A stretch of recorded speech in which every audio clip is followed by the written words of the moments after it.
세상에는 여러 가지 고난으로 인한 고통이 가득 차 있습니다.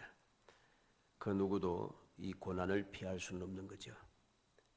그러나 이 사실을 깨닫지 못한 어리석은 인간들은 끈질기게 따라붙는 피할 길 없는 고난과 싸우며 그 고난을 극복해 보려고 끊임없이 노력하다가 그냥 세상을 떠나게 됩니다. 우리는 분명히 깨달아야 합니다. 사람이 태어나는 순간부터 생명이 다할 때까지 계속해서 고난과 함께 살아야 한다는 사실, 이 사실을 우리는 깨달아야 됩니다. 왜냐하면 첫사람 아담과 하와가 죄를 짓는 순간부터 고난이 시작되었기 때문입니다. 다시 말해서 고난은 죄의 결과입니다. 사람이 절대로 피할 수가 없는 것입니다. 그런데 이 사실을 우리가 잊어버리고 고난을 피하려고 하고 고난을 극복하려고 하고 막 수단과 방법을 동원하다 보니까 기진맥진하고 시험에 들고 슬퍼지게 되고 원망이 시작되고 신앙생활이 행복해지지 않는 것입니다. 왜 신앙생활을 하면 고난을 당해야 되는가? 왜 고난을 기뻐하고 즐거워해야 되느냐 하면서 사람들이 반발을 시작하는 것이죠. 그러한 반발을 하는 사람은 예외 없이 모두가 다 잘못 알고 있기 때문입니다. 고난이 왜 오는지 잘못 알고 있기 때문인 것입니다. 요한복음 9장에 보면 나면서부터 소경되었던 사람의 이야기가 기록되어 있습니다. 이 사람은 소경으로 태어나서 40세가 넘도록 구걸하며 답답하고 비참하고 불행한 삶을 살았습니다. 그러나 그가 예수님을 만나는 순간 눈을 뜨게 되었고 성경에 기록되어 장차오는 세대에 많은 사람에게 감동을 주는 귀한 인물이 되었습니다. 40년간의 고통이 한순간에 사라진 것이죠. 이제는 고통의 의미가 달라진 것입니다. 맹인으로 난 것이 누구의 죄 때문입니까? 자기의 죄입니까? 부모의 죄 때문입니까? 제 아들이 물었습니다. 그때 주님 하신 말씀이 하나님의 하시는 일을 나타내고자 하심이라. 다시 말해서 하나님의 은혜라는 말씀이죠. 이 사실을 통해서 우리는 고난은 아무도 피할 수가 없고 고난은 믿음의 사람에게 은혜란 사실이죠. 하나님의 은혜란 것입니다. 지난 시간에는 고난의 축복에 대해서 우리가 살펴보았습니다. 고난은 축복이기 때문에 즐겁고 기쁘고 고난은 믿음을 연단하여 칭찬과 영광과 존귀를 얻게 함으로 우리에게 축복이 되고 고난은 말할 수 없는 영광스러운 즐거움이 있게 함으로 축복이라 하는 사실을 우리가 살펴보았습니다. 오늘은 고난의 은혜에 대하여 생각해 보기를 원합니다. 축복과 은혜가 무엇과 다른가? 다른 것입니다. 아주 다른 겁니다. 축복은 은혜 받은 사람들이 받아 누리는 것이 축복입니다.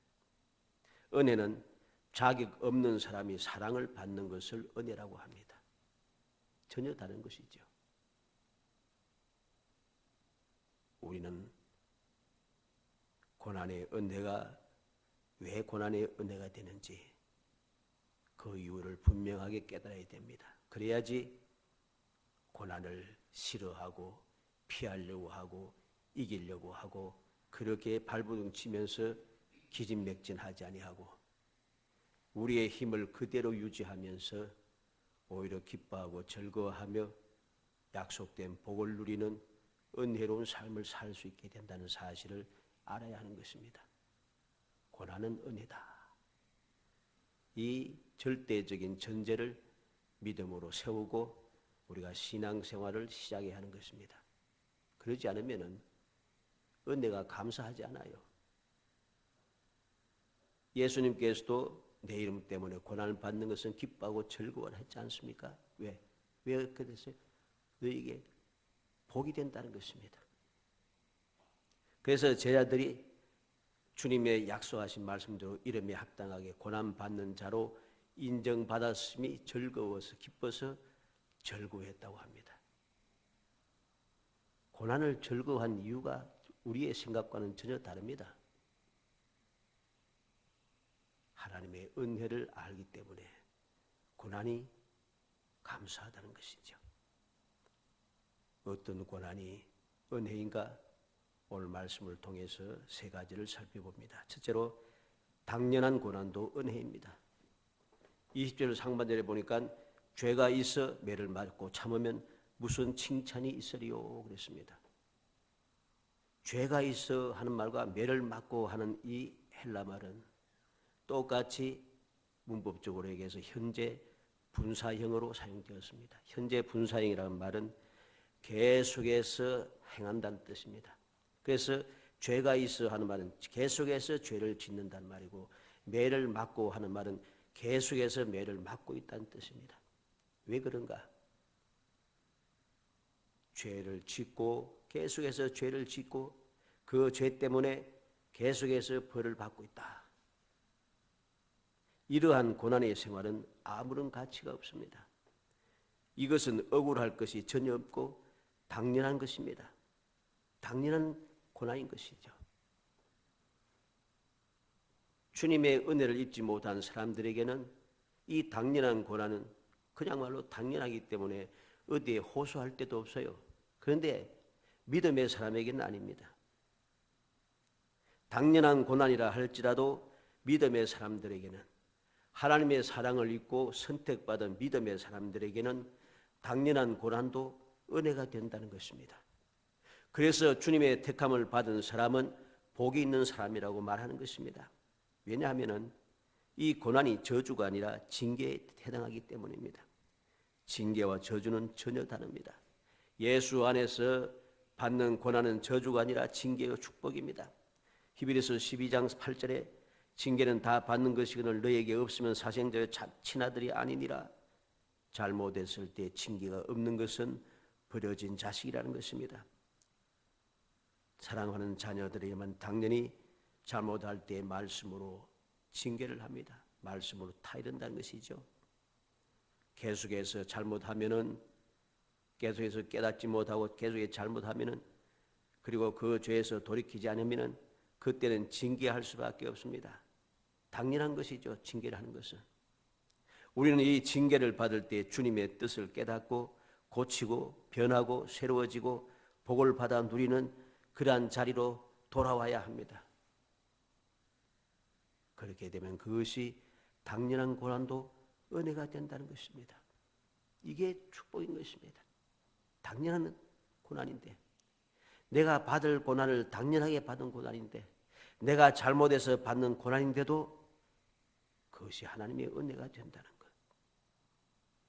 이사야 1장 5절 6절에 내가 어찌하여 매를 더 맞으려고 폐역을 거듭하느냐, 온 머리는 병들었고 온 마음은 피곤하였으며 발바닥에서 머리까지 상한 곳이 없이 상한 것과 터진 것과 새로 맞은 흔적뿐이거늘 그것을 짜며 싸매며 기름으로 부드럽게 함을 받지 못하였도다. 하나님께서 선지자를 통하여서 탄식하고 계심을 우리에게 보여주고 있습니다. 회개는 고난을 축복으로 바꾸어 주는 것입니다. 어떠한 징계를 받았든지 그 징계를 통하여 내가 바로 깨닫게 되어 회개하면은 그게 바로 축복이 되고 그것이 은혜가 되는 것입니다. 우리의 모든 원망과 불평은 내게 잘못이 없다고 생각하는 데서 출발이 되는 것이죠. 잘못이 없다고 생각하기 때문에 고통도 더욱더 커지게 되어 있습니다. 이제 우리는 고난을 당할 때 내게는 잘못이 없다고 변명하거나 원망하지 말고 고난의 원인이 나에게 있고 그 고난이 나를 위한 것임을 깨닫고 감사하면서 하나님의 뜻을 믿고 은혜로 받아야 하는 것입니다. 그러면 당연한 고난도 복이 되는 것입니다. 그래서 바울 사도는 뭐라고 했습니까? 우리 잘 아는 말씀 있잖아요. 모든 것이 합력하여 선을 이룬다. 하나님의 사랑을 받는 자, 그 뜻대로 부르심을 입은 자, 그들은 모든 것이 합력하여 선을 이룬다. 이게 바로 당연한 고난도 은혜가 되는 이유인 것입니다. 우리는 이 놀라운 은혜를 잊어서는 안 됩니다. 마음속에 항상 간직해야 됩니다. 내가 억울하게 고난 당했다고 원망하고 불평하지 말고 내가 받는 고난이 왜 받는 것인가 먼저 살피고 이게 내가 잘못하여서 받는 당연한 고난이라면 그것을 당연하게 감사하면서 받으며 이 깨닫게 해 주심을 주님 앞에 감사하고 주님께로 다시금 돌아가서 올바른 다시는 잘못하여 당하는 고난을 받지 않기 위하여 우리가 거룩한 신앙생활을 하는 데 힘써야 할 것이고 그렇게 되므로 우리의 신앙생활적 믿음은 더욱더 올바라집니다. 거룩해집니다. 거룩해지면 질수록 주님의 은혜도 더 풍성해지는 것이죠. 두 번째로 부당한 고난도 은혜입니다. 19절에 보면 부당하게 고난을 받아도 하나님을 생각함으로 슬픔을 참으면 이는 아름다우나 그랬습니다. 부당하게 고난을 받아도 하나님을 생각함으로 슬픔을 참으면 이는 아름다우나, 즉 부당한 고난도 은혜라는 것입니다. 부당한 고난도 은혜다. 이 사실을 알게 되면은 우리가 원망하지 않고 이를 악물고 싸우지 않습니다. 오늘날의 문제 중에 하나가 무엇입니까? 믿음의 사람들이 부당하다고 하고 끊임없이 싸우고 다툰다는 것입니다. 끊임없이 분쟁을 일으키고 끊임없이 앞장서서 손발을 흔들면서 끊임없이 세상에 문제를 일으킨다는 것입니다. 사람이 생각하기에는 당연하다고 합니다. 당연한 그러한 선구자 때문에 세상이 좋아진다고 사람들은 그렇게 주장합니다. 천만의 말씀입니다. 그들 때문에 세상이 좋아지는 것이 아닙니다. 무슨 세상이 좋아졌다고 합니까? 세상은 점점 더 악해지고 세상은 점점 살기 힘들어지고 세상은 문제가 더 심각해지는데 더 좋아졌다고 하는 그런 거짓말을 들어서 믿는 사람은 너무나도 어리석은 사람입니다. 부당하게 고난을 받아도 세상 사람들처럼 이를 갈면서 원수 맺은 것처럼 싸우고 다투고 목숨 걸고 대투 싸우는 것이 아니라 고난도 부당한 고난도 은혜의 힘을 믿고 감사함으로 받을 때에 우리는 진정한 은혜가 무엇인가를 알게 되는 것입니다. 부당한 고난도 은혜의 힘을 모르니까 싸우죠. 원망하죠. 왜 억울하다고 자꾸만 외치게 되는 것입니다. 우리는 때때로 이유 없는 고난을 당하면서 당황할 때가 있습니다. 나의 잘못이 아니라 다른 사람의 잘못으로 고난을 받게 된다는 것입니다. 내가 잘못한 것이 없었는데 왜 고난을 받아야 하는지 이유를 모르고 고난을 당한다는 것입니다. 불합리하고 아무 유익도 없는 고난 같습니다. 그래서 원통해하고 슬퍼하고 괴로워합니다. 의심하고 자꾸만 흔들립니다. 예를 들어 본다면 이웃 사람의 부주의로 인하여서 불이 났습니다. 큰 불이 났습니다. 나의 잘못은 전혀 없습니다. 그런데 다른 사람의 잘못으로 우리 집까지 불타버렸습니다. 억울하잖아요. 나는 조심스럽게 차를 잘 운전했는데 앞에 오던 차가 갑자기 중앙선을 넘어와서 나를 박아버립니다. 너무나도 억울합니다. 성경 말씀에도 이러한 일들이 있습니다. 사울왕이 살아있을 때 죄를 지었습니다. 죄를 지어서 아무 죄 없는 사람을 죽였습니다. 그런데 사울왕 때는 그냥 지나가시고 다윗이 왕이 되었을 때 하나님께서 징벌을 내리십니다. 다윗 생각할 때는 억울하잖아요. 아무래도 이해가 안 돼서 왜 이렇게 3년이나 그 연거푸 기근이 왔는지 하나님 앞에 기도하며 묻습니다. 그랬더니 하나님께서 하신 말씀이 무엇입니까? 사울 때문이라. 옛날에 죽은 사울 때문에 3년 동안 기근이 이스라엘이 왔다는 것입니다. 그래도 그는 억울하게 원망하지 않습니다. 어떻게 하면 이 문제를 해결할까? 그는 그 사람들을 찾아갑니다. 찾아가서 그들이 원하는 대로 해결해 줍니다. 원망이 사라지게 만들고 결국 원통함이 없어지게 함으로 하나님께서 그 기도를 들으시고 이제 모든 문제를 해결하신 것을 우리는 보게 됩니다. 억울하다. 하나님 억울합니다. 내가 안에 사울왕이 했는데 왜 내한테 익하십니까? 그런데 다윗은 그러지 아니하고 하나님 앞에 그 고난을 은혜로 바꾸어 버린다는 것입니다. 우리는 요나의 경우도 봅니다. 선지자 요나의 잘못 때문에 요나와 같은 배를 탔던 사람, 모든 사람들이 고난을 당했습니다. 그들은 억울하지 않겠어요? 그래서 그들 이야기합니다. 이 사람 때문에 우리를 죽이지 말아달라고 그는 하나님 앞에 부르짖습니다. 얼마나 억울했겠습니까? 우리는 바로 이러한 고난이 오늘날 우리에게도 있음을 알아야 됩니다. 그러나 분명한 것은 부당한 것 같지만 하나님 앞에는 부당한 것이 전혀 없다는 것입니다. 하나님 앞에는 부당한 것이 없어요. 그러므로 우리는 부당한 고난이라고 생각하는 그것도 감사할 줄 알아야 됩니다.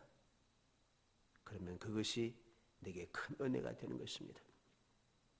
그래서 오늘 본문에서도 이런 고난에 대해서 하나님을 생각함으로 슬픔을 참으면 아름답다고 말하고 있는 것입니다. 다시 말해서 내가 생각하기에는 불합리한 고난이라고 생각되더라도 고난에는 하나님의 기쁘신 뜻, 사랑의 뜻이 있다고 믿어야 한다는 것입니다. 모든 것이 하나님의 은혜임을 믿어야 한다는 것입니다.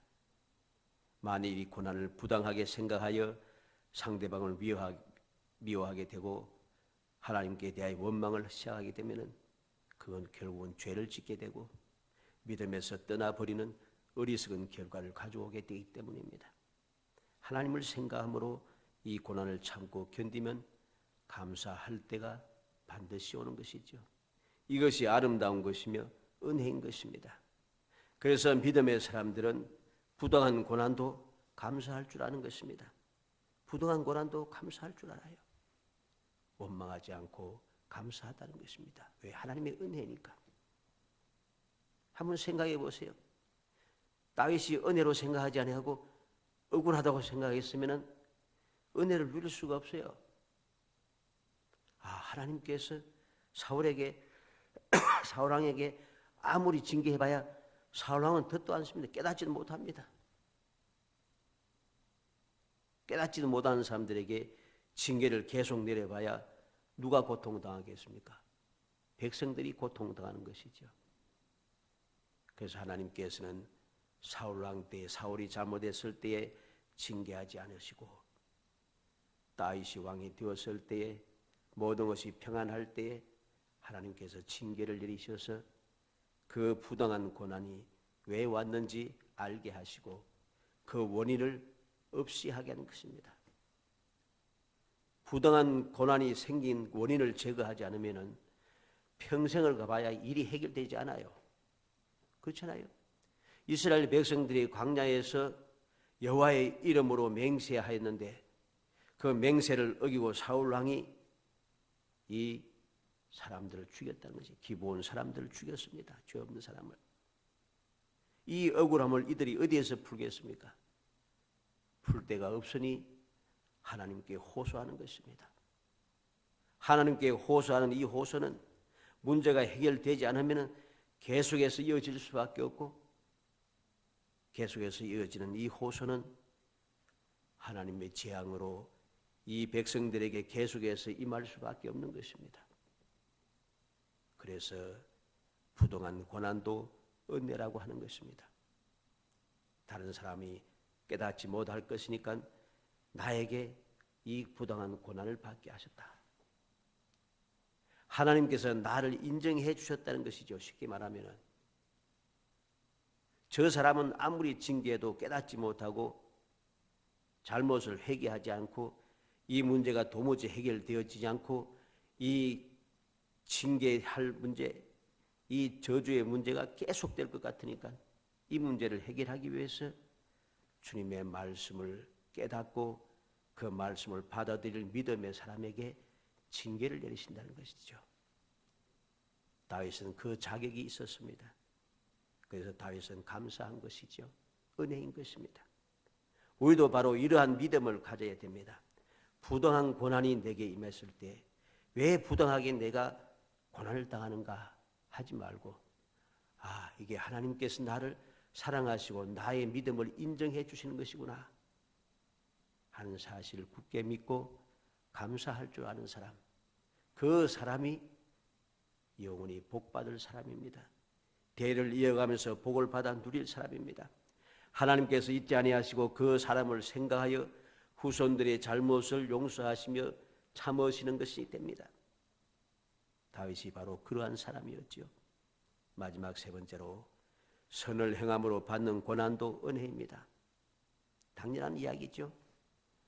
당연하게 싶지만 당연하지 않습니다. 이 세상에 선을 당하면서 일을 하면서 고난을 받는다고 하면은 누가 은혜라고 하겠습니까? 20절 하반절에 그러나 선을 행함으로 고난을 받고 참으면 이는 하나님 앞에 아름다우니라. 사람 앞에 아름다운 것이 아니고 하나님 앞에 아름답다고 합니다. 이게 은혜라는 것이죠. 세상 사람들은 내가 선한 일을 행함으로 고난을 받으면은 고난을 받고 참으면은 아름답다고 아무도 이야기하지 않습니다. 멍청하다고 합니다. 바보 같다고 합니다. 그래서 이제 누구든지 다 이렇게 참으면서 모든 고난을 받는 사람, 선을 행하면서도 고난을 받는 사람을 계속해서 핍박하고 계속해서 짓밟습니다. 왜? 세상 말로 호구 잡혔다는 것이죠. 그러나 믿음의 사람에게는 아닙니다. 믿음의 사람은 선을 행함으로 받는 고난도 은혜가 됩니다. 어디에서? 하나님 앞에서. 다시 말해서 자원하여 받는 고난인 것입니다. 모르고 당하는 고난이 아니라 알면서 의식적으로 당하는 것이고 불가피하게 당하는 것이 아니라 자원하여 스스로 취하는 고난입니다. 이 고난이야말로 값진 것이고 하나님 앞에 아름다운 것입니다. 이 말은 내가 일부러 고난을 찾아간다는 소리가 아닙니다. 잘못 착각하면 고난을 찾아가는 사람들이 있습니다. 그건 망령된 일입니다. 하나님을 시험하는 일이죠. 하나님 시험하는 망령된 일은 하나님께부터 책망을 받고 내침을 당한다는 사실을 알아야 됩니다. 이스라엘 백성이 광야에서 하나님을 시험하다가 얼마나 많은 사람이 죽음을 당했습니까? 하나님께서 하나님을 시험한 자들 절대로 용서하지 않으십니다. 고난을 찾아가면서 일부러 찾아가서 고난받는 것, 이것은 믿음이 아니고 하나님을 시험하는 망령된 것을 알아야 됩니다. 여기서 말하는 선을 행함으로 받는 고난이 무엇인가 알아야 됩니다. 예수님은 친 백성들에게 버림을 받고 십자가를 지신 분입니다. 우리가 십자가를 지신 예수님을 믿고 따르겠다고 결심을 하고도 안일하게 영광만을 바라볼 수 있는 것은 올바른 신앙의 자세가 아닙니다. 예수님을 믿고 따른다는 것은 이미 세상의 미움을 받게 될 것을 각오해야 한다는 결사의 각오와 결단이 필요한 것입니다. 예수님께서는 십자가를 지었습니다. 무기력해서 십자가를 지신 것이 아닙니다. 예수님께서 무능해서 십자가를 지신 것도 아니고 예수님께서 무지해서 아무것도 몰라서 십자가를 지신 것이 아닙니다. 주님께서 십자가를 지신 이유는 죄인들을 한없이 사랑하심으로 스스로 고난을 당해 주셨다는 것입니다. 나의 죄를 사하시고 나를 구원해 주시기 위해서 하나님과 사이에 가로막힌 죄악의 담장이 사라지고 하나님의 사랑 입는 백성이 되게 하기 위해서 주님께서는 다 아시고 십자가를 지셨다는 것입니다. 이것이 바로 십자가의 고난인 것이죠. 이것이 무한한 사랑이고 비교 불가의 은혜인 것입니다. 이 놀라운 무한한 사랑과 비교 불가한 은혜를 받은 우리가 이란 사실을 망각하고 헛된 생각을 가지고 하나님의 은혜인 줄도 모르고 그렇게 살아간다면, 오히려 하나님을 시험하는 삶을 살아간다면 어떻게 우리가 복 있는 사람이라 말할 수 있겠습니까? 22절로 25절에 보면 그는 죄를 범하지 아니하시고 그 입에 거짓도 없으시며 욕을 당하실 때 맞대어 욕하지 아니하시고 고난을 당하실 때 위협하지 아니하시고 오직 공의로 심판하시는 이에게 부탁하시며 친히 나무에 달려 그 몸으로 우리 죄를 담당하셨으니 이는 우리로 죄에 대하여 죽고 의에 대하여 살게 하려 하심이라. 그가 채찍에 맞음으로 너희는 나음을 얻는다니 너희가 전에는 양과 같이 길을 잃었더니 이제는 너희 영혼의 목자와 감독 되신 이에게 돌아왔느니라 그랬습니다. 왜 성도들이 고난받는 것이 아름답다고 했습니까? 21절에 있는 대로 이를 위하여 너희가 부르심을 받았으니 그리스도도 너희를 위하여 고난을 받으사 너희에게 본을 끼쳐 그 자취를 따라오게 하려 하셨느니라. 우리를 부르시기 위해서 주님께서 친히 본을 우리에게 보여주어서 그 자취를 따라오게 하기 위해서 우리에게 고난을 당해 주셨고, 그것을 본받아 주를 믿으며 따라가는 모든 성도들도 주님을 본받아서 그렇게 살아가게 하기 위해서. 왜? 주님께서 가신 그 길은 축복의 길이고 아름다운 길이었습니다. 그래서 하나님께서 예수의 이름을 모든 이름 위에 뛰어나게 하사 모든 무릎으로 그 이름 앞에 꿇게 하시고 그랬습니다. 모든 무릎이 예수의 이름 앞에 꿇어지게 되었습니다. 어찌 아름답지 않을 수가 있습니까? 예수님의 십자가의 고난은 이 세상에 비교 불과한 아름다운 것입니다. 모든 무릎이 주님의 이름 앞에 꿇을 수밖에 없는, 주의 이름을 듣는 모든 자들은 그 앞에 무릎을 꿇을 수밖에 없습니다. 바로 이러한 삶을 우리도 살게 하기 위해서, 그 자취를 따라가게 하기 위해서 우리에게 고난을 허락하셨다는 것이죠. 그래서 내가 고난 받는 것은 하나님의 은혜라고 우리가 믿고 감사할 줄 알아야 되는 것입니다. 고난이 아름답다고 하는 이유가 바로 여기 있는 것입니다. 24절로 25절에 친히 나무에 달려 그 몸으로 우리 죄를 담당하셨으니 이는 우리로 죄에 대하여 죽고 의에 대하여 살게 하려 하심이라. 그가 채찍에 맞음으로 너희는 나음을 얻었느니 너희가 전에는 양과 같이 길을 잃었더니 이제는 너희 영혼의 목자와 감독 되신 이에게 돌아왔느니라. 우리로 죄에 대하여 죽고 의에 대하여 살게 하려 하심이라. 왜 우리에게 고난을 주셨는가? 죄에 대하여 죽어서 죄와 상관없는 사람이 되고, 의에 대하여서 살아서 한 주님의 영광을 따라가게 하기 위해서. 너희가 나음을 얻었나니 주님께 우리의 모든 영육간의 모든 잘못된 것을, 병든 것을 치료하기 위해서 우리에게 고난으로 본을 보이시고 그 고난을 당하게 하셨다는 것입니다. 이제는 너희의 영혼의 목자와 감독 되신 이에게 돌아왔느니라. 이제는 예수님께로 내가 돌아오게 되었습니다. 그래서 고난이 아름답다고 하고 고난을 은혜라고 하는 것입니다. 내가 이 고난을 받지 않았으면 어떻게 주님 앞으로 갈 수 있겠습니까? 어떻게 주님의 은혜를 누릴 수 있겠으며, 어떻게 구원을 받고 어떻게 죄의 사함을 받으며 어떻게 하나님의 자녀가 될 수 있겠습니까? 예수를 믿어 이 고난이 은혜의 됨을 깨달음으로 우리는 그 놀라운 축복을 받아 누리게 된 복 있는 사람이 된 것이죠. 성도들이 주님을 따라가기 위해서 당하는 모든 고난을 축복의 약속에 있는 고난입니다. 그래서 고난은 은혜인 것입니다.